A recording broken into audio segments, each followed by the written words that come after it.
Good morning. Welcome to another Chat with Mom. This is our third chat in our series.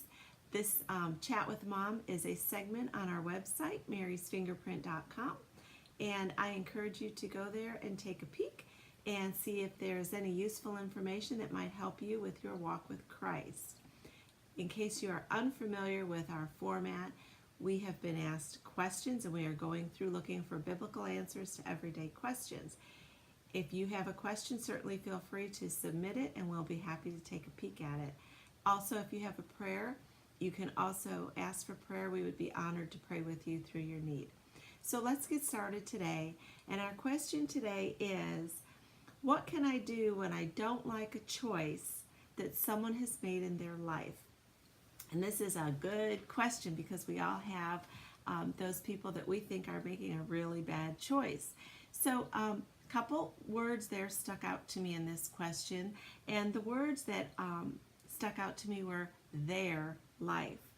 So keep that in mind, and also keep in mind this follow-up question: why do you think their choice is wrong, and why do you think you get to decide that it's wrong? So let's take a quick look over in the book of John, chapter 21, verses 20 through 22, and let's see what Christ has to say about this, okay? So here we see in the book of John, we see a conversation going on between Peter and Jesus. So let's start over at verse 20, and again I'm reading from the New International Version, and it says, Peter turned and saw that the disciple whom Jesus loved was following them. This was the one who had leaned back against Jesus at the supper and had said, Lord, who is going to betray you?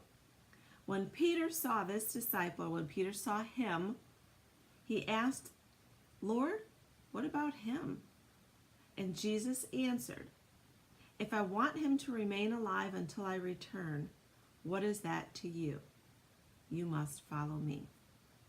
So let's break that down a little bit. So Peter's all concerned about who's going to betray Jesus, and he sees John, and he sees John leaning up against Jesus, and he says, hey, what about that guy? What about him? And Jesus says something very interesting. He doesn't come right out and say, mind your own business, but in effect he does. He says, what is that to you? In other words, why are you concerning yourself with John? But notice what Jesus follows that up with.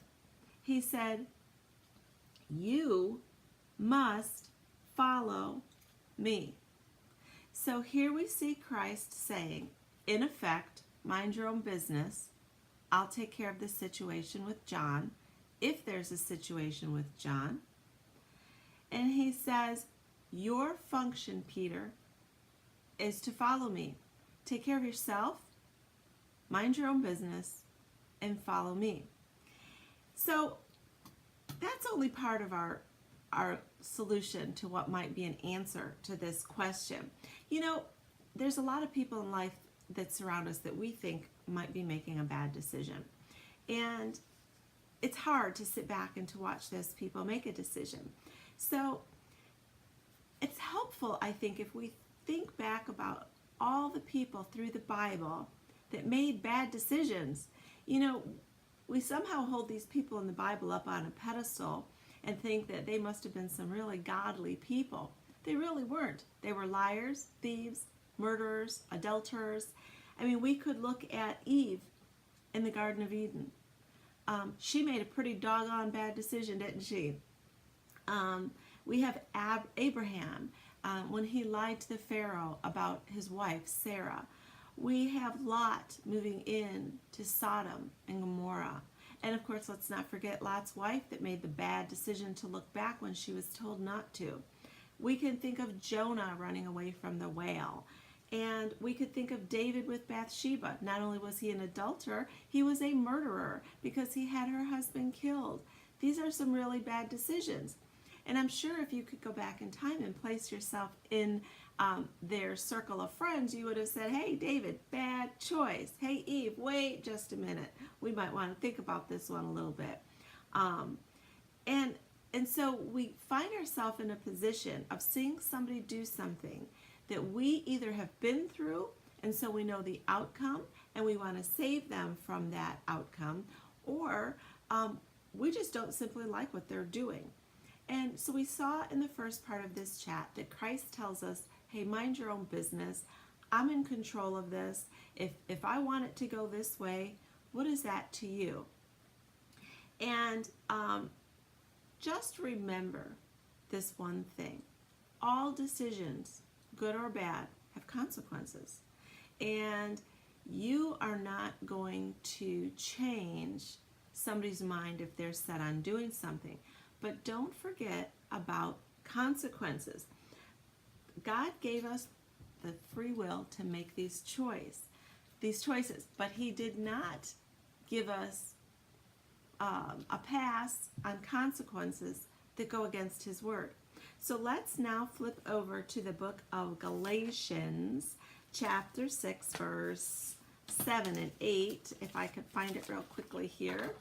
So Galatians chapter 6, verse 7 and 8. Do not be deceived. God cannot be mocked. A man reaps what a man sows. The one who sows to please his sinful nature, from that nature will reap destruction.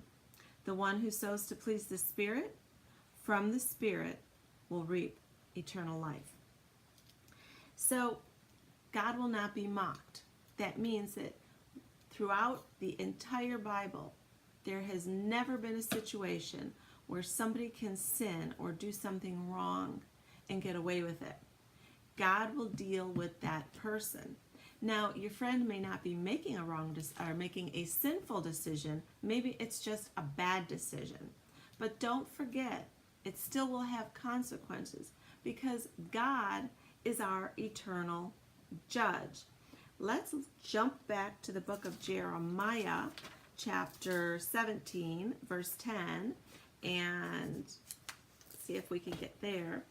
Jeremiah chapter 17, verse 10.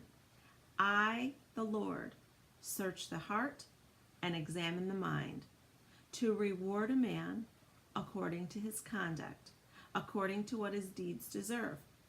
So here we see God being the ultimate judge. Not you, not me, but God. And with His judgment will come reward, either in the form of good things or in the form of punishment, according to His deeds. So the bottom line of this question and answer is, mind your own business. Obviously pray for that person, but it is their life. It is their choice, as hard as that may be for us to see. Now, that doesn't mean if they ask us advice, we shouldn't give them the best counsel we can. But ultimately, people are going to do what people are going to do. So instead of fretting about it, pray about it. Remember the scriptures. Jesus is in control. He said He was in control when He told Peter, what's that to you if I want him to continue to live forever? In effect, mind your own business. I've got this. And He also showed us example after example after example in the Bible of people who made poor choices and what the outcome was. And we also saw that God will not be mocked. If that choice is a sin against God's word, He'll deal with it. Because ultimately, as Jeremiah tells us, God is our final judge. That's our answer for today. Let me know what you think. Please share or like this video. And let me know if there's any other questions that you have. And you go have yourself a great day. God bless.